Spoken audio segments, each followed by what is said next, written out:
নমস্কার বন্ধুরা, জলিস লাইফস্টাইলে আর একটা নতুন ভিডিও দেখার জন্য আপনাদের সবাইকে স্বাগত জানাচ্ছি। কেমন আছেন আপনারা? আশা করি গোপালের ইচ্ছায় আপনারা সবাই ভালো আছেন, আমরাও ভালো আছি। বাড়িতে পুরোহিত ছাড়া কিভাবে জন্মাষ্টমীতে গোপালের পুজো করবেন সেই ভিডিওই আমি আজকে আপনাদের সঙ্গে শেয়ার করব। তো চলুন আজকের ভিডিওটা আমি শুরু করি। তা আমার সকল বন্ধুদের কাছে একটাই অনুরোধ, ভিডিওটি স্কিপ না করে সম্পূর্ণটা দেখুন, আশা করি আপনাদের উপকার হবে।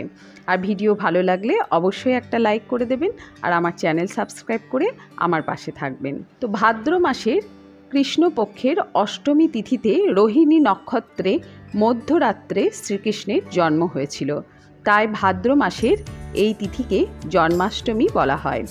এই দিনটি কৃষ্ণ ভক্তদের কাছে অত্যন্ত পবিত্র একটি দিন। এই জন্মাষ্টমী তিথিতে আমরা শ্রীকৃষ্ণের বিভিন্ন রূপের পূজা বাড়িতে করে থাকি। তো চলুন বন্ধুরা, এখন আমি চলে যাব ভিডিওর মূল পর্বে। তো আমি স্নান করে শুদ্ধ বস্ত্রে ঠাকুর ঘর পরিষ্কার করে নিয়ে ঠাকুর ঘরে চলে এসেছি। এখন আমি আমার গোপাল সোনাকে ঘুম থেকে তুলে নিচ্ছি। তারপর গোপাল সোনাকে আমি স্নানাভিষেক করিয়ে নেব। স্নানাভিষেক করিয়ে সাজিয়ে নিয়ে তারপর আপনাদের দেখাবো যে কিভাবে জন্মাষ্টমী পুজো করতে হয়। তো এই দিন গোপালকে পঞ্চামৃত দিয়ে স্নান করাবেন, কারণ জন্মাষ্টমী হচ্ছে গোপালের জন্মদিন।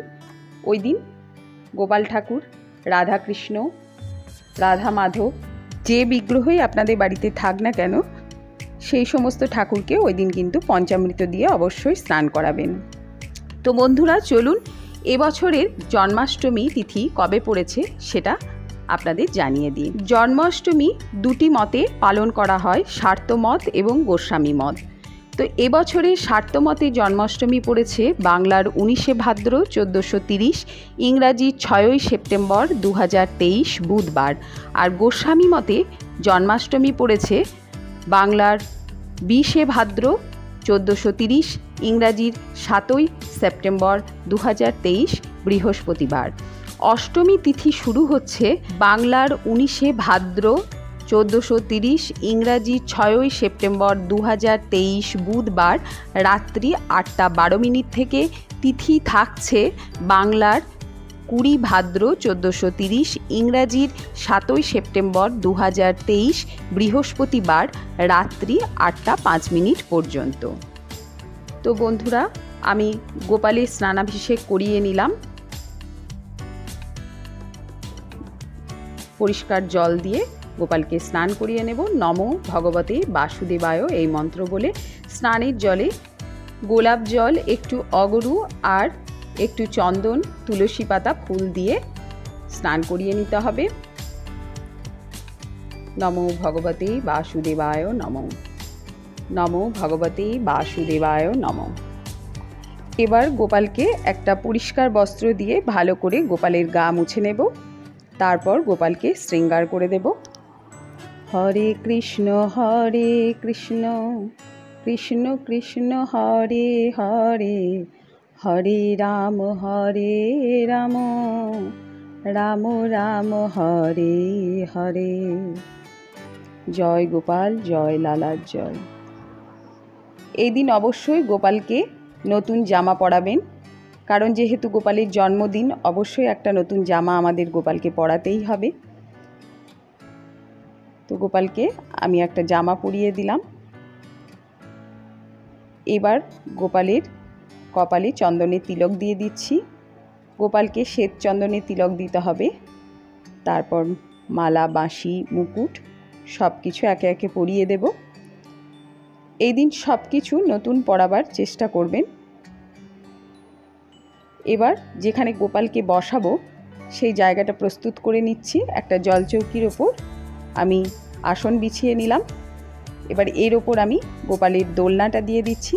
জন্মাষ্টমীর দিন কিন্তু গোপালকে দোলনাতেই বসাবেন। এবার দোলনাটা একটু সাজিয়ে নিচ্ছি।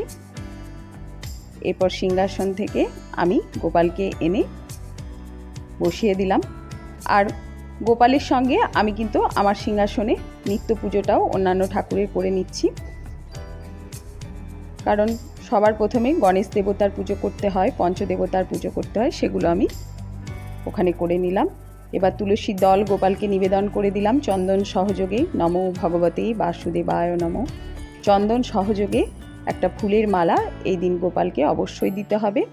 তো আমি টগর ফুল দিয়ে আজকে মালা গেঁথেছি। মালাটা আমি গোপালকে পরিয়ে দিলাম। দেখুন কত সুন্দর আমার গোপালকে দেখতে লাগছে।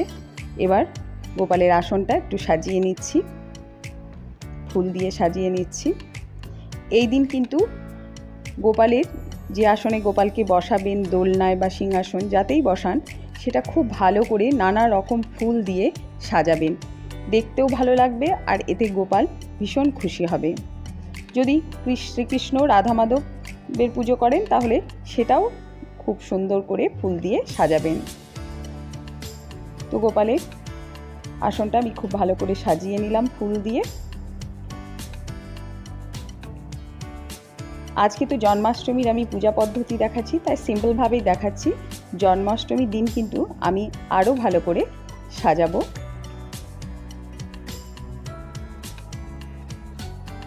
জল শঙ্খতে জল ভরে নিচ্ছি, তারপর এটার মধ্যে ফুল আর তুলসী দল দিয়ে দেব, তারপর গোপালের পাশে এটাকে রেখে দেব। জয় গোপাল, নমো ভগবতে বাসুদেবায় নমঃ। পূজা শুরু করব, তার আগে ধূপ প্রদীপ জ্বেলে নিচ্ছি।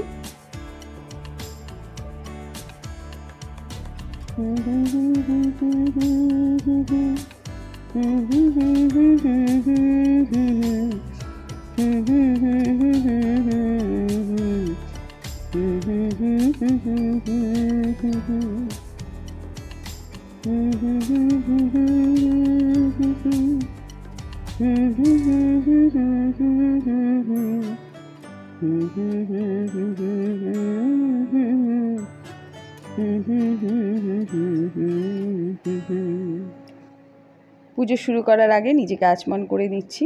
নমো বিষ্ণু, নমো বিষ্ণু, নমো বিষ্ণু। ভালো করে হাতটা ধুয়ে নিলাম। নমো অপবিত্র পবিত্র বা সর্বাবস্থাং গতঃ পিবা যশ্বরিত পুণ্ডরীকাক্ষ সবাহ্য অভ্যন্তর সূচি। নমসূচি, নমসূচি, নমসূচি। এখন ভোগ নিবেদন করে দেব, তাই মাটিতে একটু ফুলের পাপড়ি ছড়িয়ে দিচ্ছি। খালি মাটিতে ভোগ নিবেদন করতে নেই। তো আমি এখানে 3 রকমের ফল দিয়েছি, গোটা ফল দিয়েছি। শশা কিন্তু জন্মাষ্টমীতে অবশ্যই দেবেন, আর পারলে একটা বেদানাও দেবেন। তো আপনারা আপনাদের পছন্দ মতো ফল এই দিন দেবেন, আর আপনাদের পছন্দ মতোই ভোগ সেদিন গোপালকে নিবেদন করবেন। তবে এই দিন অবশ্যই তালের বড়া, তালের লুচি এগুলো গোপালকে দিতে হবে, কারণ তালের বড়া গোপালের অত্যন্ত প্রিয়। তো আমি তালের বড়া আজকে করতে পারিনি, সেই জন্য আমি শুধু লুচিটাই দিয়েছি। তবে অবশ্যই ওই দিন আমি গোপালকে তালের বড়া, তালের লুচি, মালপোয়া সব কিছু দেব। তো এই দিন আপনাদের পছন্দ মতো সুজি, লুচি, তালের বড়া সব কিছু আপনারা গোপালকে দিতে পারেন। যত রকমের আপনাদের ইচ্ছে ভোগ দিয়ে সেদিন গোপালকে পুজো করতে পারেন। এবার পুজো শুরু করব। চন্দন সহযোগে ফুল, তুলসী পাতার দূর্বা নিয়ে নিয়েছি। নমো ভগবতে বাসুদেবায় নমঃ। নমো ভগবতে বাসুদেবায় নমঃ। এই মন্ত্র বলে গোপালের পুজো করে নিলাম। এখন পুষ্পাঞ্জলি দিয়ে নেব। তার জন্য চন্দন সহযোগে ফুল, তুলসী পাতার দূর্বা নিয়ে নিয়েছি। এসো সচন্দন গন্ধ পুষ্প, নমো ভগবতে বাসুদেবায় নমঃ। নমো গোপালায় নমঃ। জয় লালার জয়। এই মন্ত্র বলে 3 বার আমি গোপালের চরণে পুষ্পাঞ্জলি দিয়ে নিচ্ছি। নমো ভগবতে বাসুদেবায় নমঃ। এসো সচন্দন গন্ধ পুষ্প, নমো ভগবতে বাসুদেবায় নমঃ। জয় গোপাল, জয় গোপাল, জয় লালা, জয় লালার জয়। এবার হাত জোড় করে প্রণাম করে নেব। নমো কৃষ্ণায় বাসুদেবায় দৈবকী নন্দনায় চ অশেষ ক্লেশনাশায় গোবিন্দায় নমো নমো। হে কৃষ্ণ করুণা সিন্ধু দীনবন্ধু জগৎপতে গোপেশ গোপিকাকান্ত রাধাকান্ত নমস্তুতে। নমো ব্রাহ্মণ্য দেবায় গো ব্রাহ্মণ্য হিতায় চ জগদ্ধিতায় কৃষ্ণায় গোবিন্দায় নমো নমো। জয় গোপাল। এই দিন অবশ্যই একটা পদ্ম চন্দন সহযোগে গোপালকে নিবেদন করবেন। নমো ভগবতে বাসুদেবায় নমঃ। জয় লালা, মঙ্গল করো সকলের। এবার ভোগ নিবেদন করে দিচ্ছি। আমি ভোগে আগেই তুলসী পাতা দিয়ে দিয়েছি।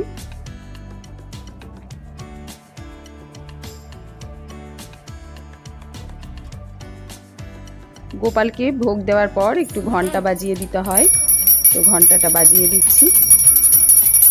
হে প্রভু, ভোগ গ্রহণ করো, যা পেরেছি নিজের সাধ্যমতো তোমাকে দেওয়ার চেষ্টা করেছি, খাও প্রভু। এবার ধূপ প্রদীপ দিয়ে আমি আরতি করে নেব। হরে কৃষ্ণ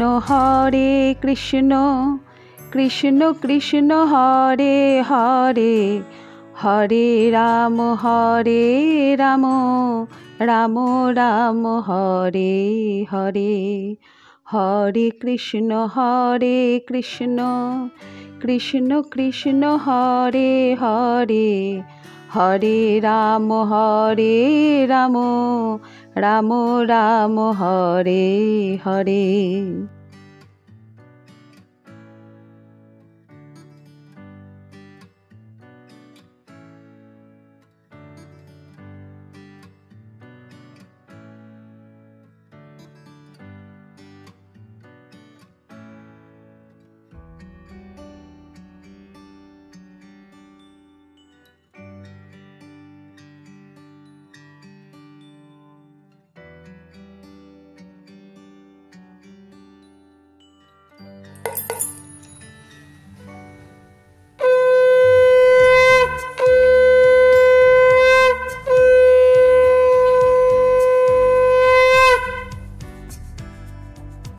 জয় গোপাল, জয় লালা। ভুল ত্রুটি হয়ে থাকলে ক্ষমা করো প্রভু। এই দিন পূজা শেষে অবশ্যই শ্রীকৃষ্ণের অষ্টতর শতনাম বা গীতা পাঠ আপনারা করতে পারেন। তো বন্ধুরা, কিভাবে আপনারা বাড়িতে পুরোহিত ছাড়া গোপালের জন্মাষ্টমীতে পুজো করবেন, এই ছিল সেই পূজা পদ্ধতির উপর আমার ভিডিওটি। তো আমার আজকের এই ভিডিও আপনাদের কেমন লাগলো অবশ্যই আমাকে কমেন্ট করে জানাবেন। ভালো লাগলে একটা লাইক করে দেবেন, আর আমার চ্যানেল সাবস্ক্রাইব করে আমার পাশে বন্ধু হয়ে থাকবেন। তো আজ এই পর্যন্তই, আবার হাজির হয়ে যাব আর একটা নতুন ভিডিও নিয়ে। ভালো থাকবেন, সুস্থ থাকবেন, ধন্যবাদ।